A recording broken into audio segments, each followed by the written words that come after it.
Welcome to Briz Productions. So, Kalispera, Carlos ήρθατε στο Briz Productions once again. Guys, I'm very excited to announce that we got another exciting episode here, and what a good way to do it, but with a very good friend, all the way from Los Angeles, California, the biggest Greek comedian of them all, it's Angelo Tsarouchas. Hey, how you doing? Γεια σου ρε, τι κάνεις? Γεια σου, τι κάνεις? Πώς είσαστε, καλά είσαι? Καλά. Or say Kalispera to you, but for me it's Kalimera as it is known. That's right. It's Kalispera in Adelaide. And it's Kalimera. Kalimera in Adelaide. It's Kalispera in Los Angeles. Correct. It's not a call. It's 17 hours difference? I think so, yeah. Yeah, 17 hours. Good to have you on board, Mark. But first I want to say I was so looking forward to doing my show in Adelaide 2 weeks ago. And I heard it was sold out. It was sold out, and Tiapa Theo Cosmos. Yeah, no, I was actually looking forward to go see it. But hard there. But as you can see, the whole world. Decorated the whole. And it's funny because I was supposed to go to Greece next month. I was doing a show there. And forget the shows. I think Diakopes. Yeah. A lot of I know a lot of our relatives and friends in Australia, Canada, and America. This is the time of year we get ready now to Pamistina Lava. Yeah. And now it's like Nebame Puthana. Puthana. Εδώ θα μείνω. Ακούς εκεί. Puthana. Η αγάπη μου είσαι εσύ και δεν σ' αφήνω. It's a Kara song now. It came through. But I decorated the back for you, man. How can you not represent with the beautiful? I love it. No, you gotta love the blue and white, man. Gotta love it. Yeah, how can I say? But I just want to talk to you about your career so far. Before we get to your tour down under, we want to take back way back from the very beginning of you growing up in Montreal, Canada.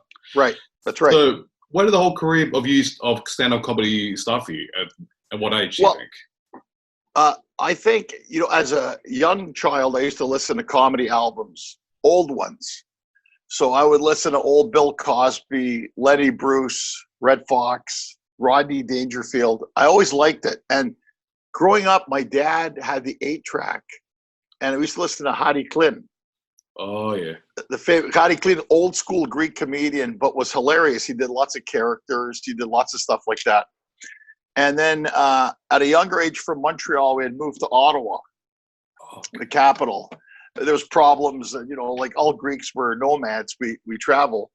And then I always loved comedy. I love the power the ability to make people laugh. Are you Rob Ford, mayor of Toronto? Was always alluring to me, And I think if you grew up in a Greek family, you're a comedian because Greeks we're funny a lot of times and we don't know it. And I think what happened here with there's a Papia in the background. It's my daughter's toy. Papia going off here. Self-quarantining. And then what happened in high school, I always loved watching Evening at the Improv. I always loved watching it. And then they finally opened a comedy club and I started going. But my first real performance was in high school. And my friend, they were doing a variety show. And my friends were like, Ed, you're always making us laugh in class. Why don't you do a show? So I did my first set I ever did, which hooked me, was I did some of Rodney Dangerfield's jokes. Hey, I tell you, I love Rodney. Yourself, I'll tell you the truth. I live in a tough neighborhood, Yeah, last week a new guy moved in. He was showing off. He knew karate. He broke a brick with his hand. Then he broke his hand with a brick. And then I started talking about the school, which was my environment, right? You always talk about your environment. And then I started making fun of the teachers and my classmates. There was Greeks at the school. There was Italians. There was Lebanese. The Canadesi, the Kseni. All multicultural. All multicultural. And that came later, though. So I would just do comedy, and I always talked about my family, my name that nobody could pronounce, Tsarouchas. It's like all Greek names. They can never pronounce it. They can't. And they can't. They still can't. And then what we did is I kept doing it, but I liked it. So I went to college, and I would still do shows, have my own business, and then after that, I said, no, this is my calling, and that's how I got. So I anywhere I could do stand-up, I would do it, and as I was doing it, I was writing at the same time. And then later on in life, which was years later, the real Greek show started in Calgary, Canada. My friends have a band here in Canada called Poseidon. Like, the Greek band. Of course, yeah. It's my Kubaro, the organa, the bouzouki. The bouzoukia. That's what we call them in the big events, yeah. The big events. And we had this band's called Poseidon. They're really good. Really? They're like the U2 of Greeks in Canada. Because Christo, the lead singer, always called them Bono. And the guys were doing a show. It was about 500 Greeks. It was the Greek community in Calgary, Canada. And with a bouzouki player blew out a fuse in the amp, and he couldn't play. So he had a room full of 500 Greeks. And they said, Ange, why don't you go do something? And I thought, okay, maybe I'll go do 20, 25 minutes. And then when I knew they were all Greek, so I started to talk about, not written, in my head, I started talking about being Greek, growing up in a Greek family, yaya, papu, this, that, everything else. After half an hour, got a standing ovation.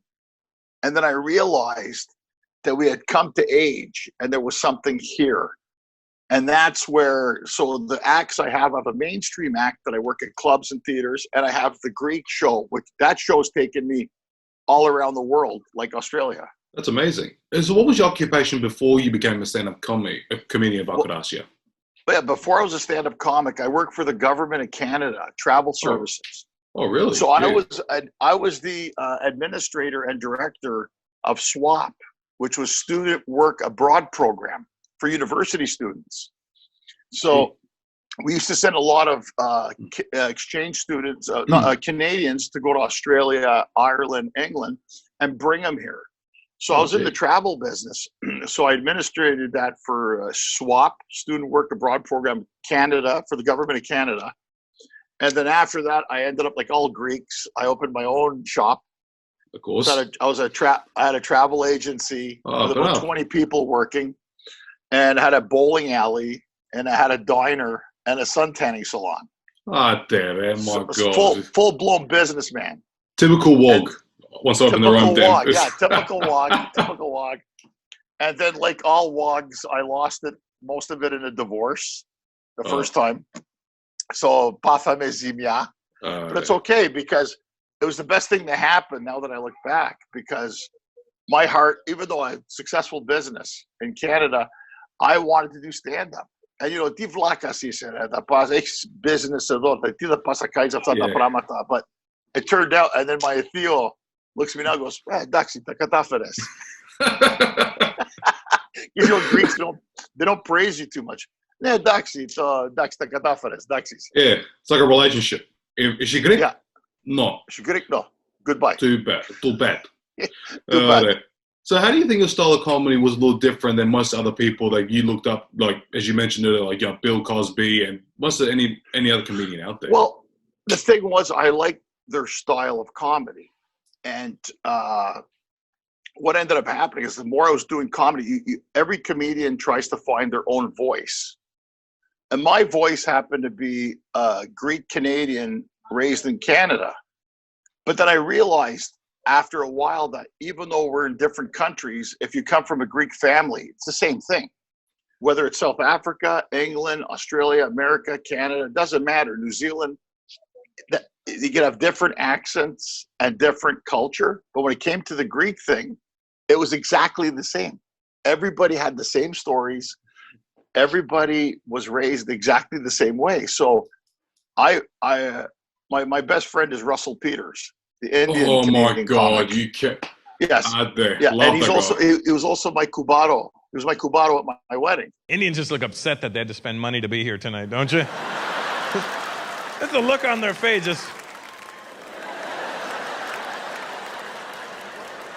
this is bullshit. He did the best man in the Stefano. I had to get Nick and Kathy, my Kubari from Ottawa, who did it.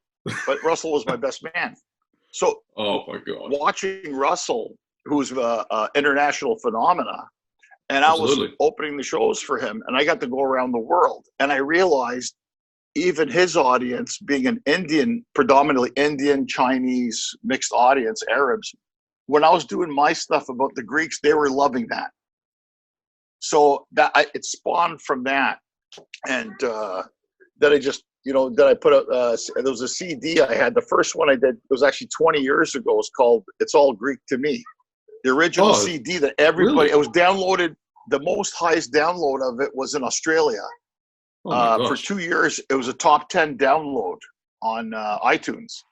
Oh my God. Well, back in those, gosh. Back going on, like I made it in 2000, around 2004, 2005, the Aussies jumped on it, South Africans. I would have been at least 7 or 8 years old at the time, studying iTunes. Right. But it's funny though, because All Greek to Me is actually an actual TV show in Adelaide, if you didn't know. Right. It's a common. Yeah, but it's a very. It's all Greek to me, and my big fat Greek blank, fill in the blank, right? Yeah. But it's okay. Well, if you watch It's All Greek to Me on we had Channel 7 here. It's actually run by a good friend of mine, Ganos Pastries owner George, who's actually a really good. Okay.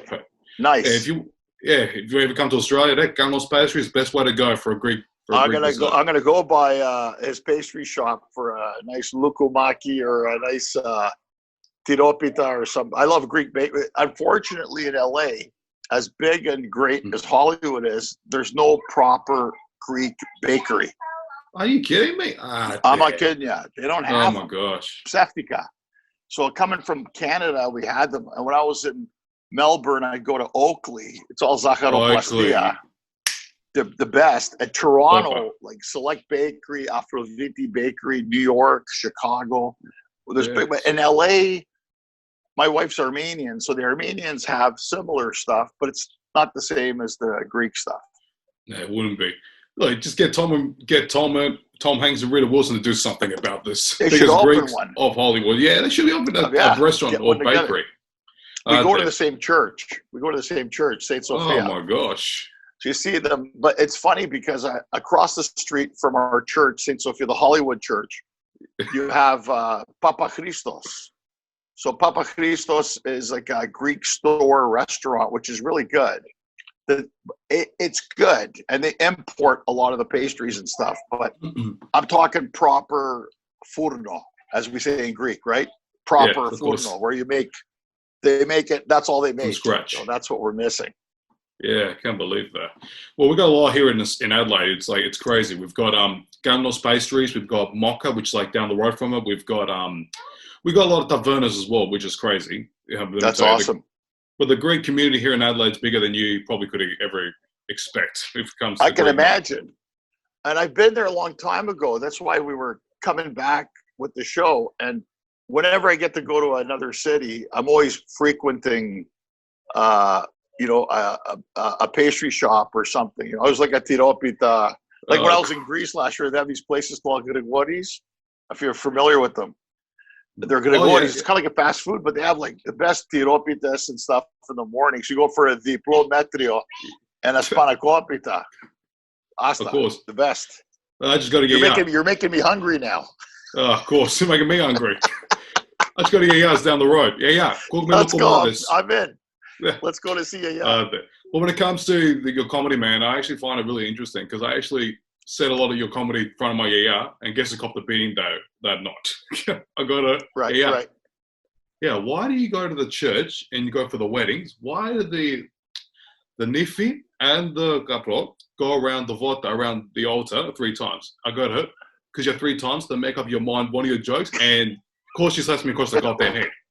Why do they put those things on their head and walk around 3 times? I say because you have 3 times to make up your mind. What's funny about that is when the Kseni come, I like that word Kseni. My friend was asking me, well, why do they go around 3 times? And I always have fun making up. Oh, we have 3 times to make up your mind. And the Greeks laugh because it's a completely different thing. But for us, it's funny because it's like nifty, so we do that. So it's funny. Yeah, it's crazy. But mate, since your comedy career has taken you around the world in particular, and you have well, you live in LA, obviously, in Hollywood. You've actually had a career of being cameos in some of Hollywood's greatest films and TV shows. Right. For me, I could say very lucky because, well, for me, my favorite one was, even though you did make a little appearance, Harold and Kumar go to White Castle in that damn car. Amazing. Hey, move your ass! Move, you fucking twat! Move your retarded cocksucker! You know, I still get stopped to this day. And the thing about that, you know, that was filmed in Toronto. Oh, Toronto. And when we did that scene, it was filmed in Toronto. So it looks like New Jersey. It was all filmed in Canada. Oh. And that scene, I was playing this angry Italian guy who's having road rage in his Tahoe with the fancy shirt on and the soccer ball. Oh, cool. So Danny Leaner, the director, who also directed Dude, Where's My Car? Oh, same my director. gosh. Same director. My favorite. So we were going around with Cal Penn and John Cho. They're in the front, so they're getting high. And they put the leftat in the toll booth, and it doesn't register. So that's why I started freaking out. So that dialogue wasn't the original dialogue when I start yelling at them. So the director, we did the original dialogue, and then the director said, Angelo, if you were upset, what would you say? And you know, when you're having road rage, you say things that don't make sense. So I did it. I'm not going to repeat it now, but I just went off and I did a whole bunch of them. And he says, no, you can't say that because, you know, it's what you said was really risky. And guess what? When the film came out, what did they use? And then I saw him at the premiere, and he said to me, everybody laughed at that. So it's a small cameo role, but it's on YouTube, and people still remember. So I've done a lot of films. I've worked with Al Pacino and The Recruit with Colin Farrell. Yeah, on the interview. You look nervous. Yeah, I bet. Just grab your balls. I worked with Sylvester Stallone in Avenging Angelo. I worked with Robert De Niro on The Score with Marlon Brando. Denzel Washington and on John Q. I had a lot of those film roles, and the one I did a few years ago was called Fred and Vinny, where I was the lead role in it. And I play Vinny D'Angelo. He's the world's fattest agoraphobe who's addicted to cigarettes and has baseball card collection, based on a real guy. Is it far? I have trouble walking long ways with my leg. So I get to play different roles, even until. So it's funny how the two films that I'm still getting stopped for a lot is Harold and Kumar Go to White Castle, and I played another role in a film called The Prince and Me with Julia Stiles, where she's a doctor in Wisconsin, and he's a prince from Denmark, you know, and she ends up marrying the prince, and I'm the guy who runs the restaurant in Wisconsin, Stu. Believe me, I'll be the best looking guy you see in here. Then you better take Stacy's away. Oh, yeah. So, Paige, you want back on the work rotation? Yeah, definitely. How's tomorrow? How's Thursday? How's tomorrow? Tomorrow it is. All right, this round's on me. All right. And to this day, they still show it on cable. So I keep getting checks for it. So I'll get stoners or tweens stopping me in a shopping mall. So I get stoners going, hey man, Harold and Kumar. And then I'll get the girls around 9, 10, 11, 12 who've watched the film 30 times. You're Stu. From, so it's two different sides. That's acting. You play different roles for different things. Well, mine actually, as you said, Al Pacino, Sylvester Stallone, and for me as a Italian as well, that's what we all looked up to as for us Italians as well. But for me, I'm still jealous, mate. You had a little cameo in the Nickelodeon series. I think it was like a detective series, but you actually got to play with Pat Morita. Pat Morita. That was my first big role. It's interesting. I played Detective Muldoon. It looks like one of them drugged your food, which means somebody is pretending to be asleep. Someone had to sneak into the kitchen, drug the food when I was doing something else. Wait a minute. I never dialed the phone. How'd you get here? Don't you remember? I'm hard-boiled detective Jake Dayton. I'm part of the game. And it was, I did 13 episodes of that. So I became a recurring character. It was only supposed to show up as one episode. And Pat Morita, the Karate Kid, Mr. Miyagi. And I didn't know he was in it. We filmed that in Montreal. So when I went on set, my trailer was beside his, and I was like, "Oh my God!" Like, you know, Pat Morita. And I went up to him and he goes, "Hey, how you doing, Pat?" And because he played the grandfather of Shelby Woo, the Mystery Files of Shelby Woo. That's it. Yeah. And he played the grandfather. He's such a nice guy. And I thought, wow, here I am. I get to be in the same show as Mr. Miyagi. Oh my gosh.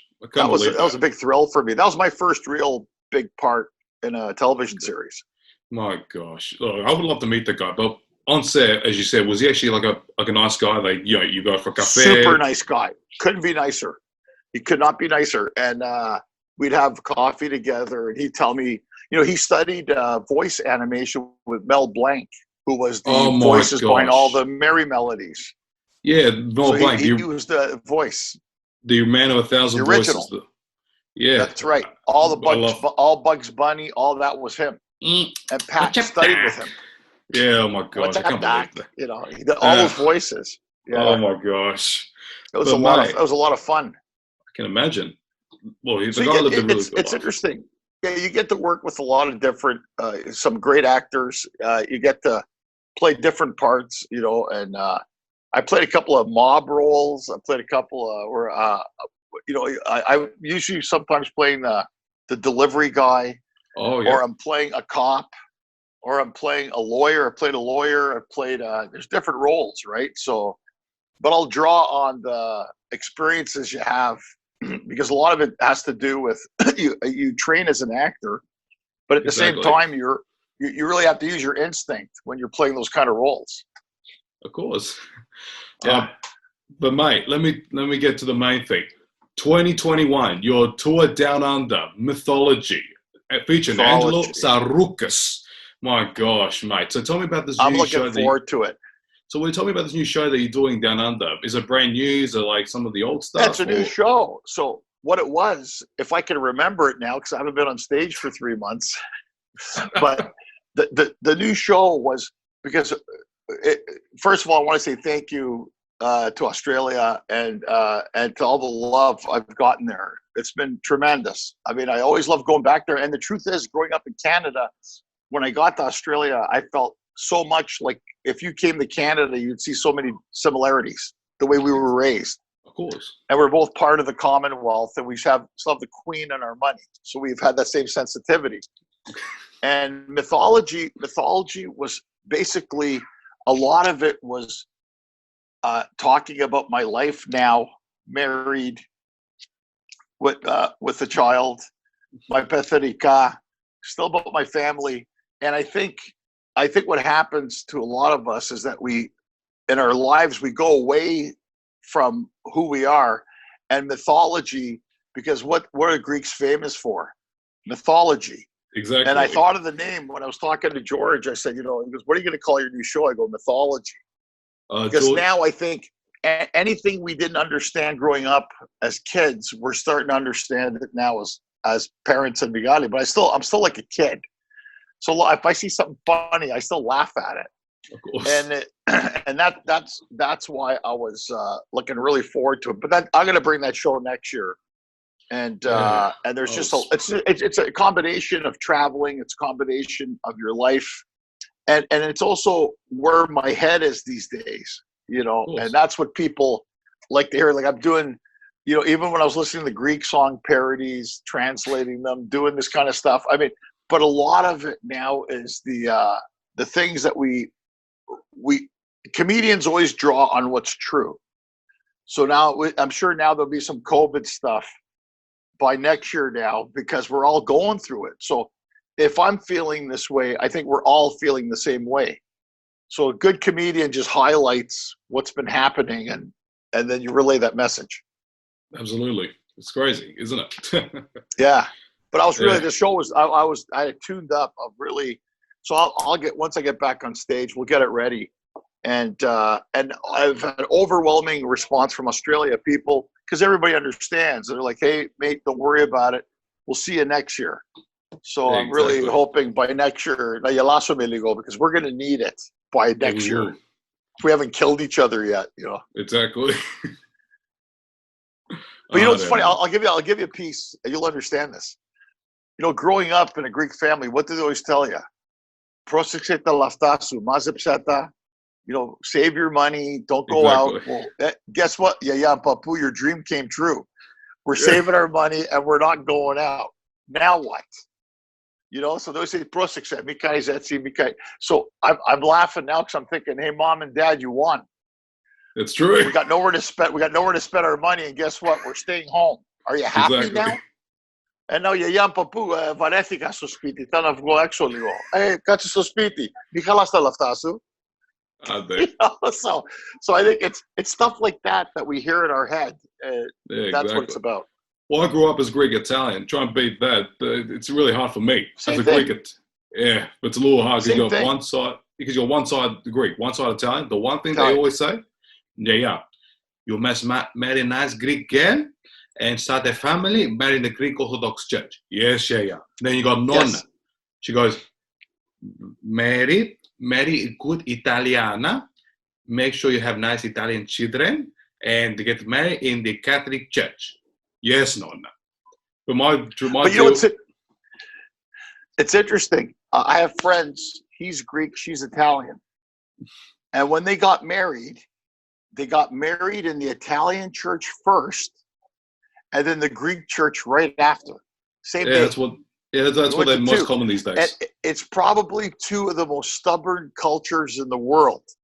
Even though it's so similar, even though the religion is the same, but it's different. But I always think, and I've said this, I always say, whoever marries into a Greek, whether it's female or male, the Greek side always dominates. Exactly. Pretty much. The Greek side always dominates. Doesn't mean that Duxie, go marry Italian, you're going to marry Greek. Of course, so they got married in the Italian church. And it's funny because we're both Christian. Yeah. All the cultures, so like that saying, una razza, una fazza, right? The same face, same race. Exactly. We did a show, we did a show in Canada with Frank Spadone, my best friend's Italian. We did una razza, una fazza, one face, one race show. Because really, if you do Greek or Italians, they both get it. But for some reason, I always say the Greek culture dominates. And they always say, they go, why is Greek Easter a week after Catholic? I go, because that's the warm-up and ours is the original. Yeah. And I get in trouble for that. But the Greeks are like, bravo, this. Yeah, but there's another reason. Because your candy is so much cheaper at the week later. If you go down to your local supermarket, the chocolate are cheaper. But every 4 years when the moon is in the right place, then it's the same time. They should actually make it the same day. It goes back 1,000 years. The Greeks, no. The Italians, no. And I love both cultures. So I do as well. Yeah, because, you said about dominance. My mum and my dad got married in the Greek Orthodox Church, obviously. Yeah, no, my dad's Dad's Greek, right? Dad's Italian. My mom's Greek. My mom's Greek. Mom's Greek. Mom won. Exactly. Like I said, male or female, usually if you're marrying a Greek woman, 99.9% of the chance it's in a Greek church. Exactly. Not negotiable. Well, my was very strict. My was very strict of her getting married into that damn church because it was basically my perfect Greek wedding back in those days. She goes, no, marry Greek Orthodox Church, end the story. And they did. And they did. But it's like, it's really the same almost. You know what I'm saying? It's the same religion. It's same religion, different calendar, Gregorian, Julian, this and that. It's a friendly rivalry. And if Greece isn't playing in the World Cup, we're rooting for the Italians. And the Italians root for us. They hate the Portuguese for some reason, but they like us. Yeah. My God, I can't believe that. Oh, well, mate, thank you so much for tuning in, mate. I'm looking very forward to your tour next year in 2021 in May for Mythology and the rest. I can't wait to get all the Greeks down. We party, we have a good time. When I come down there, we're going to go to your friend's bakery. Pastry shop? Oh, pastry shop and bakery. Yes, we're going to go there for a cafe and a nice tiropita. Of course. And I can see you face to face. And I mean it. I always tell people when I go somewhere, I'm always down for that. So, mate, thanks for talking, man. No, Matt, not bad. But like a little birdie told me you love the stogie, if I could say that. I like a nice stogie. It's harder to smoke them in Australia. They give you a harder time there. But with the Greeks, I always find a way. Yeah, but if you know, there's a cigar lounge in Adelaide, which is actually very famous as well. We've got a cigar lounge where everyone can just chill and have. Well, we're going to the bakery, and then we're going to the cigar lounge. Oh, don't you worry, mate. We'll become BFFs. We'll become BFFs for sure. No worries. But thank you so much for tuning in, and hopefully that you and your wife and your child are doing very well. There you go. Thank you. I wish you guys let's get through this. Let's get through. If you want to pass it on to your fan base on YouTube, go to youtube.com/Angelo Tsarouchas. There's lots of videos if they want to watch them, or on Instagram, Big Ang Comic, BIGANG Comic, and they can check all that stuff out too online. And tag me on this so I can put it onto all my fan base. I will. Too. Don't you worry. All right, mate. Hopefully to see with you next year, and hopefully Yasuk. Mate, thank you, man. Nasakala. Take care. You've been so friendly. Thank you so much. You're welcome. Thanks. Nice talking to you. You too. If you'd like to check more videos here on Briz Productions, why not check some of the videos that are currently right here, right now? Don't forget to subscribe, like, and share the videos with any of your mates in particular. I'm Briz, and see you next time.